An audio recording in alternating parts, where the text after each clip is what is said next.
ക്രിസ്തുവാൽ അനുഗ്രഹിക്കപ്പെട്ടവരെ, ഒരിക്കൽ കൂടി പത്രോസിനും കൂട്ടുകാർക്കും തിബേരിയാസ് കടൽ മത്സ്യം നിഷേധിക്കുകയാണ്.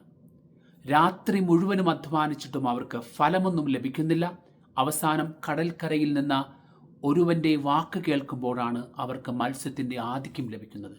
എന്തുകൊണ്ടാണ് ഒരു അപരിചിതന്റെ വാക്ക് അവർ കേൾക്കുന്നത്? കാരണം വർഷങ്ങൾക്ക് മുൻപ് ഇതേ ഒരു അനുഭവം അവർക്ക് ലഭിക്കുന്നുണ്ട്.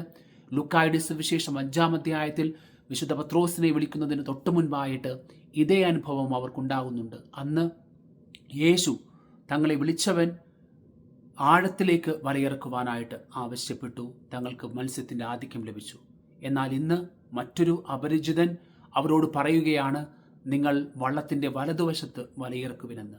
അത് അനുസരിച്ചപ്പോൾ അവർക്ക് മത്സ്യത്തിൻ്റെ ആധിക്യം ലഭിക്കുകയാണ്. 153 മത്സ്യം ലഭിച്ചതായിട്ട് സുവിശേഷം രേഖപ്പെടുത്തുന്നു. വല പൊട്ടിയില്ല എന്നും സുവിശേഷത്തിൽ നാം കാണുന്നു. ഇവിടെ ഇത് രക്ഷയുമായിട്ട് വളരെയധികം ബന്ധപ്പെട്ട് കിടക്കുകയാണ്. എങ്ങനെയാണ്?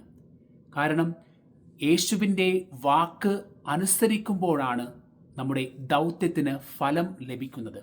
നമ്മുടെ ജീവിതത്തിൽ ഏത് പ്രശ്നങ്ങളായിക്കൊള്ളട്ടെ, അല്ലെങ്കിൽ നമ്മുടെ ഏത് ദൗത്യത്തിനായിക്കൊള്ളട്ടെ, നമ്മുടെ ഏത് സ്വപ്നങ്ങൾക്കായിക്കൊള്ളട്ടെ, യേശുവിൻ്റെ വാക്കനുസരിച്ച് പ്രവർത്തിക്കുമ്പോഴാണ്, ജീവിക്കുമ്പോഴാണ്, ചെയ്തു തുടങ്ങുമ്പോഴാണ് നമുക്ക് ഫലം അനുഭവിക്കാനായിട്ട് സാധിക്കുന്നത്.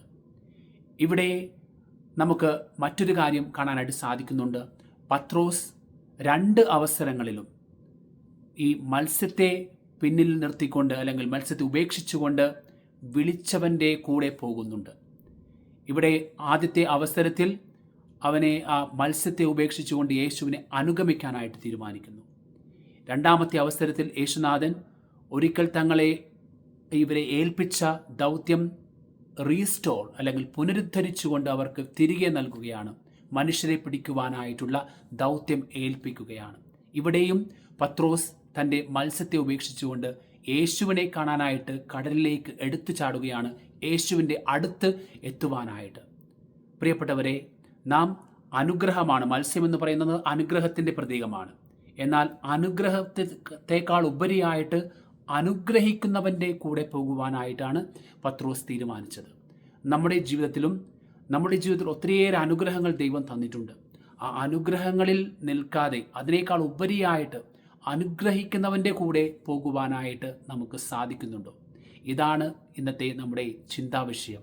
അനുഗ്രഹിക്കുന്നവൻ്റെ കൂടെ പോകുവാനായിട്ടുള്ള ഈ വിളി നമുക്ക് സ്വീകരിക്കാം. ദൈവം നമ്മെ അനുഗ്രഹിക്കട്ടെ.